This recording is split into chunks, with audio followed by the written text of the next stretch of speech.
I think that there are a number of different ways we can approach the history of religious freedom, but most people in kind of common, language and everyday life think of it as a political ideal, as something that we hold up and aspire to, that we can support, that we can always count on as sort of a sine qua non of politics.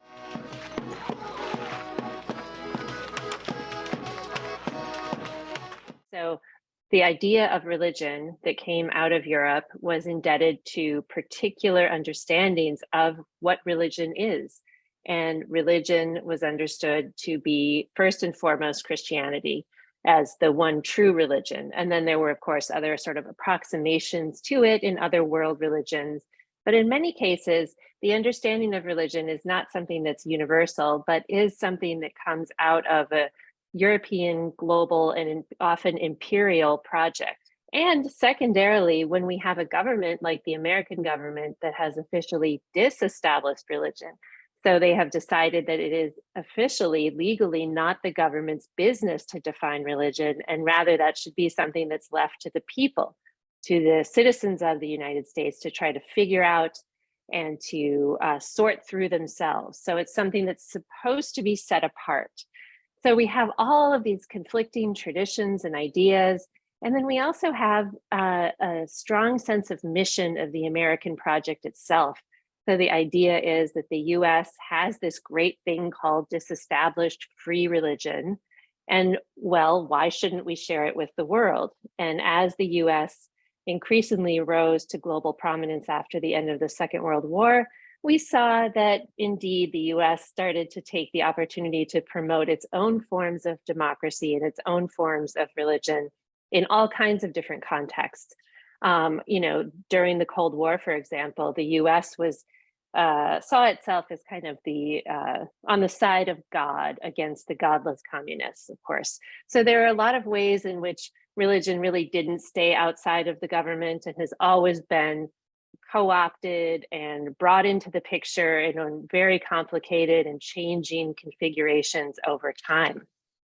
But there was a really overarching sense among the US, among Americans, and among decision makers and policy makers that the ideals of tolerance and democracy and religious freedom were really important to American foreign policy and should serve as kind of a foundation for US relations with other countries.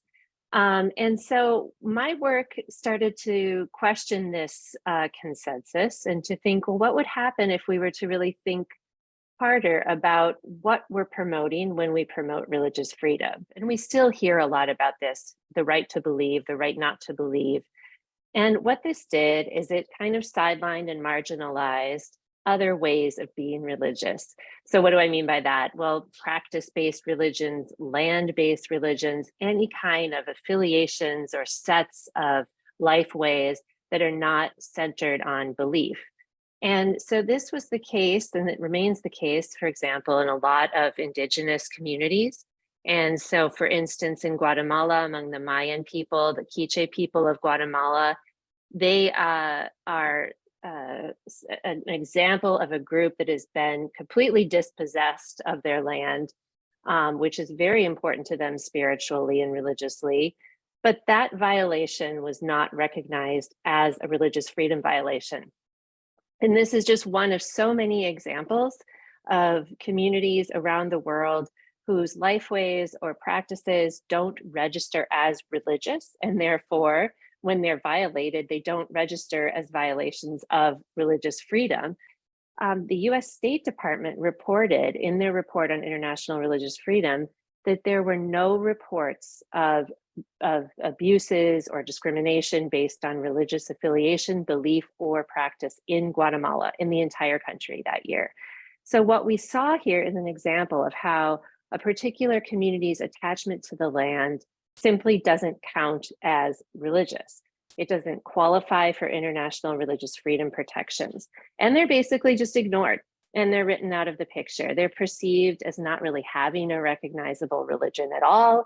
And so their violations that they experienced are just invisible. They kind of fall off our radar screen.